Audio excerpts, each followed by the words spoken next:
Hello guys फेरि पनि jacket of बनाउँछ नयाँ कारको ज्याकेट चाहिँ अपडेट भइसकेको छ जुन मैले लाएर आएको एकदम बवाल क्वालिटी र लुक्स पनि एकदम राम्रो छ गाइस। यसमा चाहिँ हाम्रो दुवैपट्टिमा जिपर रहेको छ र पकेट पनि रहेको छ प्लस हाम्रो यहाँ मुनिपट्टि पनि पकेट रहेको छ गाइस दुवैपट्टिमा र जिपरको क्वालिटी हेर्नु नि एकदम राम्रो र स्मुथ। जिपरमा चाहिँ तपाईहरुले वारेन्टी पाउन सक्नुहुन्छ गाइस र भित्र पनि एउटा पकेट रहेको छ। यसमा एउटा साइड पकेट पनि रहेको छ गाइस यसमा यस्तो टाइपमा स्मल पकेट र यसको ब्याक लुक चाहिँ यस्तो टाइपमा छ है। अनि यसमा चाहिँ हामीसँग साइज रहेको छ मिडियम देखि लिएर एक्सेल सम्म गाइस अनि कलर अप्सन चाहिँ हामीसँग देखाउन गइरहेको छु एउटा यस्तो टाइपमा र अनि अर्को एउटा कलर रहेको छ तपाईको यस्तो टाइपमा गाइस अनि अर्को एउटा रहेको छ ब्ल्याक कलरमा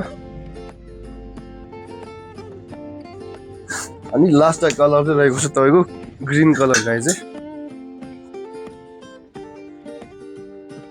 चाँडो भन्दा चाँडो ज्याकेट हाउस बनाएकोमा भिजिट गर्नु होला। हस् त धन्यवाद।